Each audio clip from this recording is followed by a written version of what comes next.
Hello and welcome to another episode of the Big Money Stylist podcast. I'm wearing the same outfit as last week just because I'm shooting 2 podcasts in one day. We actually have a class right now. It's our phase 3 class, and you're a licensed artist, correct? Yes. Okay, I was like, some of the girls are not licensed yet and some are. So, and there's so many in the program now that I always forget. There's so many of us. I know, there's so many of you. I'm like, but I love doing these podcasts and kind of getting to know more of my students and more of your story and things like that. So this is Jennifer Bohms. I said your last name. You got it. Okay, I got it now, but I'm like, Bones? You're like, no. I'm always like B-O-M as in Michael, E-S, yes. and now my 7-year-old says it whenever he introduces himself, and it's hilarious. He says it like that? Oh, That's cute. He's like, because you're going to say it wrong. Let me tell you how to do it. So tell me where you're from. I'm from Fort Collins, Colorado. And are you a salon owner or? So I've had a private studio for like the last 8 years. I've been on my own, and then I just did like a tiny small salon build out back in June. And I have 3 chairs, and I've hired 2 new stylists who are fresh out of beauty school. So it's a lot, but everything's fine. Everything's great. Oh my gosh. I just did another podcast with Danielle, and she just recently she became a salon owner like 3 weeks ago, and she goes, it's fine. Everything's fine. That's how, like, when you know. Yes. Well, and I feel like whenever you've been like a solo artist for so long, you're like trying to get back in that like salon atmosphere, and you're like, oh my God, there's like 6 people in here and I'm having anxiety. And you're like, okay, like your brain's going like a million miles an hour. Because you're the leader. Yes. You're the owner. You're the entrepreneur. Yes. Yeah. And you're trying to like, you have like 6 projects going on, but you're also trying to focus on your client and then what the people like your assistants or other stylists are doing in the background. Right. You're like, okay. And it's funny because like, they think that you have it all figured out. But oh, yeah. I'm flying by the seat of my fucking pants. I have no plan. I feel like that's kind of how every entrepreneur or business owner starts. And it's kind of like, if you knew everything, like you would have started a long time ago. And at some level, like you have to just be willing to start. And then you give yourself enough credit that you're going to figure it out as you go, right? Otherwise, you wouldn't have invested in this extra space if you didn't think you could actually do it. But it doesn't mean it's not scary. It's 100% scary. And then, thank God I have my husband, because I'm like, okay, you're going to be the salon daddy. So, like, all, like, the technical stuff, like, we're just going to go to you. Because I'm like, if you guys have questions about payroll, you guys can ask me. If I don't have the question or the answer, like, my husband does it. It'll be fine. But it's good to have that partnership, whether it was your husband or somebody else. Like and when I first opened my salon, it was my husband. I was like, Kate, I was like, well, you're the guy, so you do the financial stuff, and I'm the artist, so I'll do that stuff. I just do the pretty hair. Yeah, but that did backfire on me. Like I have a lot of, I feel like I learned things the hard way, and that's why I created the academy to give you guys a little bit more structure and support. We need the roadmap. Yeah, you need a little bit of move forward of a roadmap, but it's hard too when you start. When you own a business, because it's like you have all these roles that you need, but you don't have the revenue to go out and hire all these people to fulfill these roles. And so that's why you're kind of flying by the seat of your pants. So in my experience as a business owner, you have to know enough, right? You have to always say, you have to have success. You have to become more than just the artist. Yes. I'm like, because even if you end up delegating it to somebody else, whether it's your product retail or your salon management or bookkeeping or whatever it is, you at some level have to learn how to do it yourself and then delegate it over. And even too, if your husband is running your numbers, me and my husband did this around, then we got lots of fights, so we don't do this anymore. But we would sit down and look at the numbers and make sure that everything's adding up, because he's not physically in the salon. I am. Right. So he's just like, babe, this is what it's like, I want to know how to do all the things if I have to actually do them, but I can't be like, hey, sorry, I have to call in payroll really fast, so we're just gonna like have to like let this process for a few more minutes. Yeah, right. While I step away. Like, I don't have time like that. Yeah, and I think that that's not necessarily a problem as long as you're not totally like oblivious to everything going on. I feel like I'm learning to let go of a little bit of the control, because I am a control freak. I feel like anybody who decides to be a salon owner has to be a control freak at some level. So you're safe. Your secret's safe with me. Like you feel me? Yeah. In fact, you know what I will tell you is so I'm definitely, it's not even like a control freak. It's just like you have a certain way you like things done. Yes. And it's you, and it's your brand. It's what represents your salon and your culture and everything. And I'll tell you, when I finally let go was when I was having my third How many kids do you have? I just have one. Oh, We're one and little done. boy. So like I feel Good for like you. he's like the combination of like 3. He could be like 3 kids. He's got a lot of energy. Yes. Every day we're like, okay, we're not going to the emergency room today. Oh, wow. He's 7? Yes. Oh, cute. So he's at that cute age. It's yes, fun. it's fun, but he like almost knows more about like technology than I do. So I'm always like, okay, can you just like invent like an app so I can like maybe stop working for a little bit? You're like, can you show me how to work TikTok? He's like, I'm 7, Mom. Oh, he knows how to do it all. He downloaded Really? TikTok. Oh, cute. He created one for my husband and my people from we also own a restaurant. So Oh, my wow. husband's employees were like, did you guys create a TikTok for Jaden? And we're like, No. no. Oh, geez. It's like a whole thing. So So now he's the fun. parental controls are, one and done. yes. Well, that's good. He'll like come over. He'll take over the salon and the restaurant at some point. Oh, He'll he's so just- bougie. He'll come and he's like, aren't you going to wash my hair? Like, even if he's not getting a haircut. You're like, like- I've created a monster. It's a miniature version of myself. Yes. That's cute, though. Well, I commend salon owners who also have children, and it is hard to kind of like manage your teams and be a mom and do it all, and like you said, let go. And in my experience, when I have let go a little bit, that's when actually people step up in your world. So when you get to that point, I was pregnant with my 3rd daughter and found out I had a DVT in my leg. Like I physically had to stop doing hair because I remember that. Yeah, it was rough. Like they were like, you're like wobbling around the salon. I'm like, it's fine, guys. We'll just cut it off. Like they're like, you're not gonna cut your leg It's off. all good. But it was interesting though because I stepped away.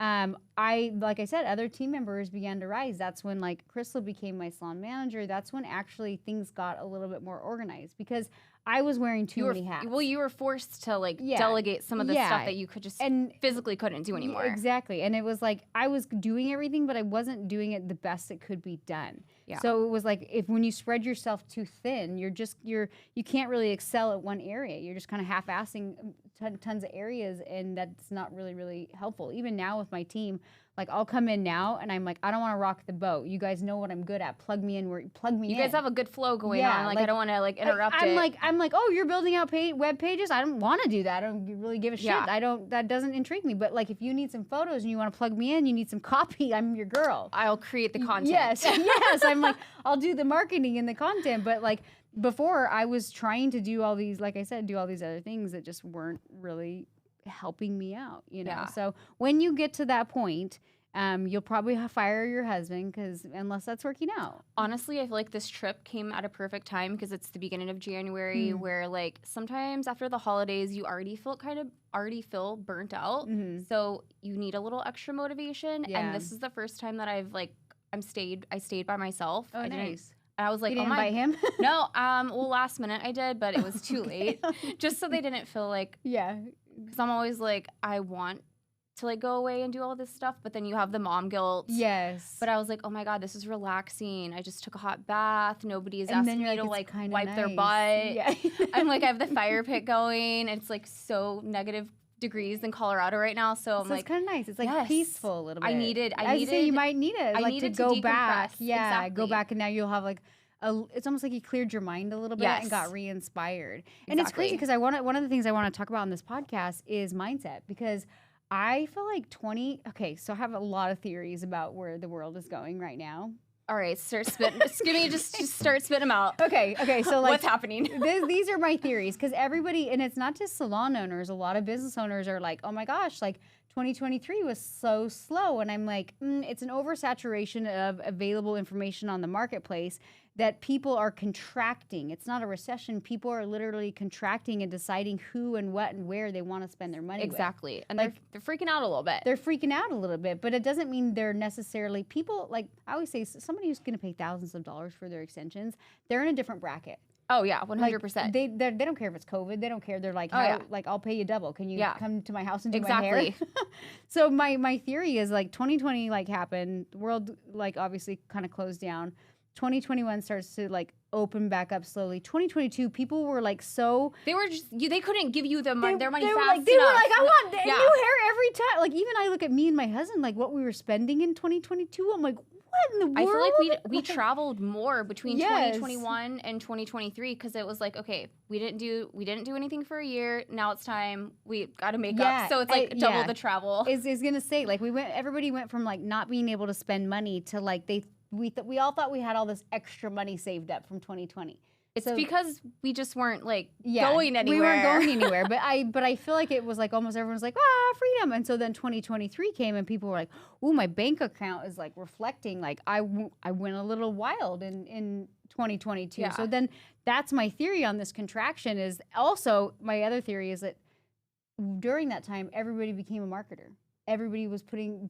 And an influencer. Yeah, and they learned how to TikTok just make money or OnlyFans or if that's your thing. Yeah, I'm not, no judgment. Right. But everybody all of a sudden had a presence on social media, and it was just it went from being a small group to now everybody's online and has a business. And so even 7-year-olds apparently. Yeah, literally. And so just it got to this point where I even feel even for me, if I'm looking for a company, I'm I almost have to research them more. I can't just go off of oh, they have a pretty landing page or they have a pretty hair photo. Pretty hair photos aren't enough anymore. No.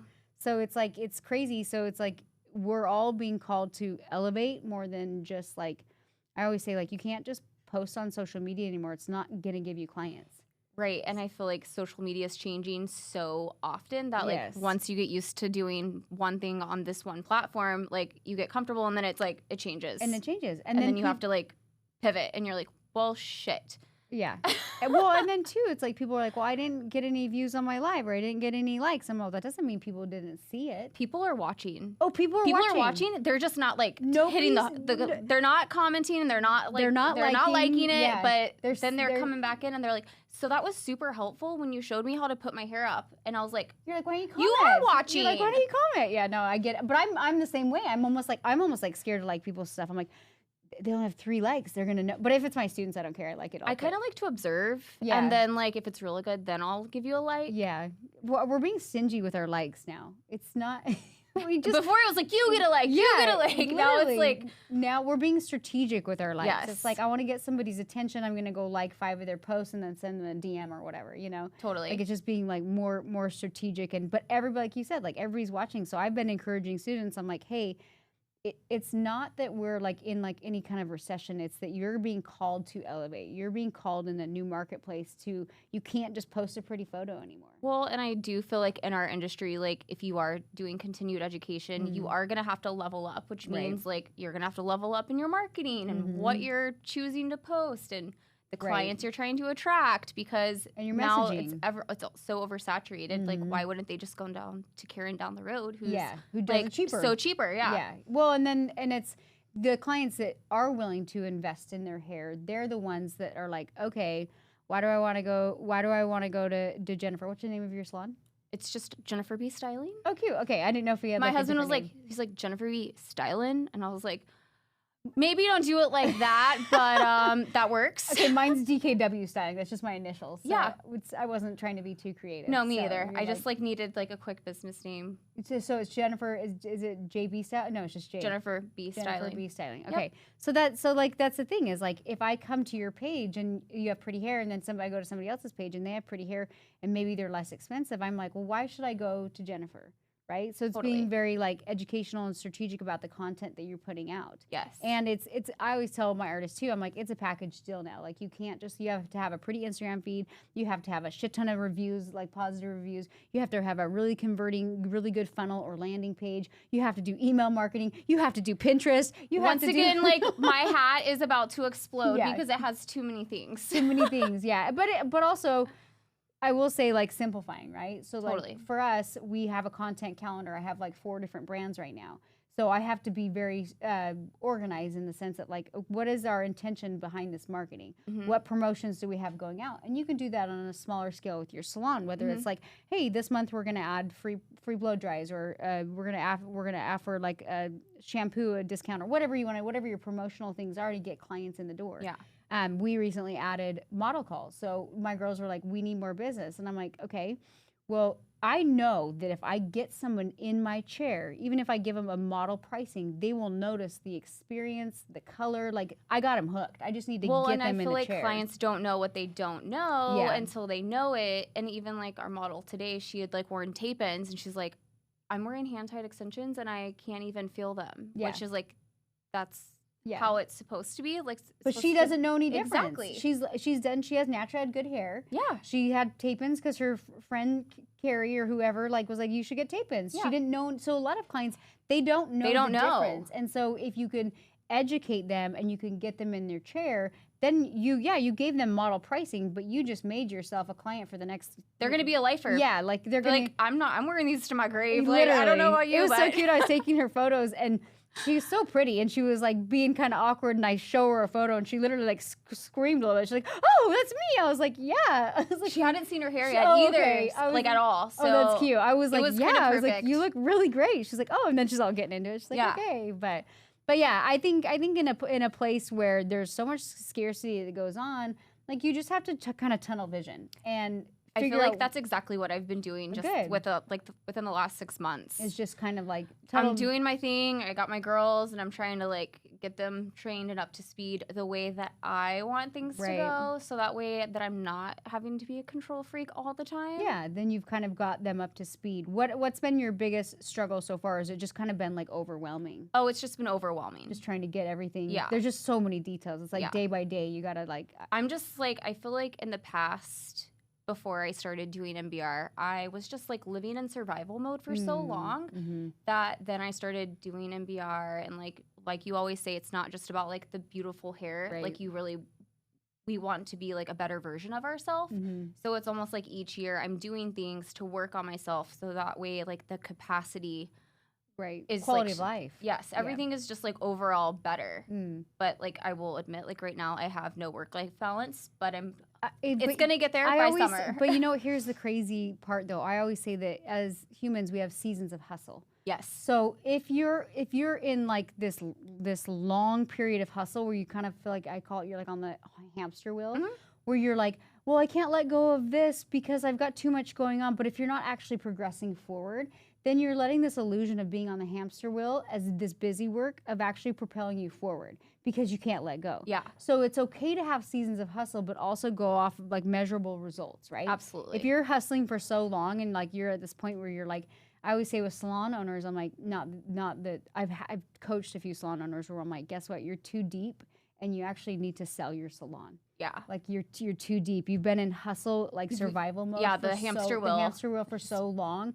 To dig yourself out, the best way is to sell your salon, and that's so sad. Or just don't be a salon owner anymore and rebuild something else. Yeah. And so it's and we always think like, oh, I'm the strong one by holding on. I'm like, you're not being strong by surviving on this hamster wheel. Yeah. Like you're not progressing forward. So I don't think it's a problem to be a new business owner and be overwhelmed, but go off of measurable results and make sure that you're setting targets for yourself. And even for me, like if I don't hit my target, I'm like, it's okay. I'm not going to beat myself up about it. I just didn't have a very good gauge on how long that target would take. I thought it would take 3 months. Turns out it took 6, and that's okay. And you have to be okay with that because like eventually like things will start to click, and it's like I just keep telling the girls, I'm like, you know, we're all learning together. Yeah, and there's nothing wrong with that. No. So, and if you have somebody on your team who like you kind of separate, then you'll kind of learn and grow as you go. Yeah. So you guys have a restaurant. That's cool. What is your restaurant? How long have you guys been restaurant owners? So actually in March, it's going to be about like the 15th anniversary of being open. We survived COVID. I mean, every January, I feel like he's like looking at the numbers and he's like, do I close down or do I stay open? Do I close down? Do I stay open? So hard being a business owner. So I feel like now I'm like getting a little taste of what he's been dealing with for like the last 15 years. And I'm like, we need to renegotiate the terms of our marriage because I'm so sorry. You're like, hold on. But like, I need you to be here for me now because like I'm going to be working a lot right now just to get things up and going. Right. And I love that you basically were asking him for support. Yes. And it's interesting because my husband and I, we both have our own businesses, and we've had some rocky times, but now it's like there's this kind of respect for one another. You know, so I'm sure you'll find even being a salon owner, like you'll be like, oh my God, like all of a sudden there's an appreciation for him and running the restaurant, you know? Well, because I'm like, oh, how was your day? And he's like, well, I've been running around like a chicken with my head cut off. And I'm like, but why? Why? And I'm like, oh. You're like, I get it. I got it now. I'm sorry. Do you guys and I would encourage you guys, do you guys do date nights? So my son just started sleeping over at friends' homes, Oh, and wow. I'm like, this is huge because then we don't it's your have any date family night. close. We did have plans to do dinner and a movie on Friday, but it was freezing, and we were like, let's just sit at home, watch a movie, and order Chinese food. But it was like we were together, Yeah, so it was kind of a date night. Yeah, it's crazy because Garrett and I, we've all, like, since I started my brand, we both have worked a lot, and that's one of the things that we committed to is a date night weekly. Yes. And some nights, yeah, I'm like, babe, I don't want to go anywhere. I want to like just watch a movie and maybe like grab something to eat, but not worry about putting kids to bed. Yeah, You know, like I don't want a mom right now. Yes, I just want to turn my brain off, maybe have a little cocktail, watch a movie, and like good night. You know. So I think that's so important for, like you said, you and your husband both being entrepreneurs, to make sure that you don't just see each other in passing. Yeah. Because I see my husband all the time, but that doesn't mean I'm taking time to like connect with him or just have a date night. Yeah. You know. So I think that's like super crucial. So I just was like, you know, I'm all about not burning out behind the chair, but also like creating like healthy relationships with your significant others. Well, and I do feel like I know like when his season of hustle is coming up, so you can support him. Exactly. Yeah. Yeah, I definitely think support goes like both ways. And I feel like that's why we travel so much, because it's like we need that Escape. week to decompress and escape from like the crazy shit show our life is. Who watches your son when you travel, or do you take him? He comes with us. Oh, nice. But this spring break he's going to Texas to see my family, and I was like, I didn't know if I was ever going to get to this point because we've never had any help. Oh, okay. So I'm like, this is a big deal, not just for us, but for Yeah. him. And he's so excited. So I'm like, okay, this was your idea. Where's he going? To Texas. Oh, to see my family? parents. Oh, cute. Yeah. Okay, cute. So you have a little break. I don't know. He's like, what are we going to do? I was like, I don't know. That's so crazy. So much more room for activities because we have no plans. Yes. I will tell you, by the time he's 7, so by the time they're 10, because I had like 2 sets of kids, but I will tell you, by the time they're 10, you're like, we're going to go to dinner. Are you good? Just text us if you need us, right? And then you can at least like go to dinner. I got to that place where I like didn't need help. And because my kids got older, and then I was like, I went and had 2 more kids. And then you're like starting back over again. And I was like, so I tell Garrett all the time, I was like, what the hell? Why did we do this? Yeah, but they're so freaking cute. But I'm like, oh my God, they're so yummy. Like, and I worked so much when my first 2 kids I was building my brand when they were little. So I had a lot of mom guilt there. So I almost feel like God was like, here's 2 more. Here's 2 more. Just so you can like take a little bit of a break. Because you've already done such a good job building your brand. So, but I still am like texting Crystal, hey, can I come teach class today? She's like, sure. like you kind of, it's like your brand. Yeah, she's like, yeah, you can your teach whenever business. you want, but it's a fun place to be. Well, thanks for being on the podcast today. I know we didn't have a ton of time, so I wanted to like get to know you more and like just touch base on like building a brand for you that makes sense, right? And understanding sometimes you have to tunnel vision and take it one day at a time. Yeah. And measure things off of the results that you're having, and understand that your how tired you are is not something to brag about, right? Like in our industry, I feel like we're always comparing ourselves to others. So it's like that's why you have to have the tunnel vision. Yes. So that way you don't get down and depressed, because like right now, like I got to keep the momentum up. Like once I stop, like I might crash. I don't know. No, it's true. Like if you're in that pocket of hustle or that season of hustle, you almost can't slow down for a minute. Yeah. You can take a minute to breathe, but you can't. You've got to like let that momentum kind of past you a little bit, and then you can breathe for a second, or then you can slow down a little bit. Once like things feel like they're finally starting to click, it's like, okay, now I can breathe. Yeah. And I think I'm inching my way there. Yeah,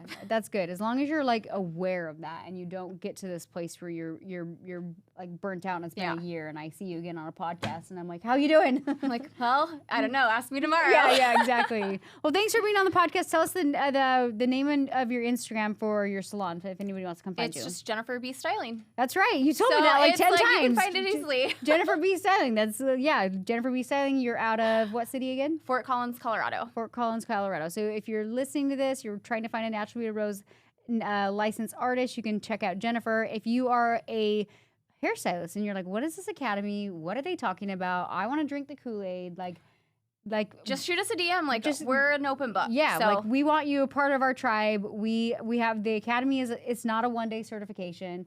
It's business, it's marketing, it's events, it's classes. Jennifer's actually back doing another class to continue her education, to get her fired up for this year. Because things are always evolving, and so I'm always looking for better ways to like make my appointments more efficient, like the comfortability.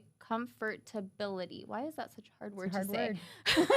For my clients. So, and obviously a little inspiration for myself and motivation. Did you hear we have our shadowing program back? Oh yeah, I saw. So I see you. Okay. Well, I'm like, I like want to go shadow. I don't even need to, but I like to see other people's processes. I'm like, because it's like, yeah, they do pretty hair, but like I look at like Julia, like she moved to Arizona and built up a full MBR clientele within like 6 months, and I'm like, I want to come shadow. Like you're like, what are you doing? Yeah, I love seeing people's processes and how they do things. So if you guys want more information about Natural Rose Education, go to mbr.education, and it's for past students, it's for new students.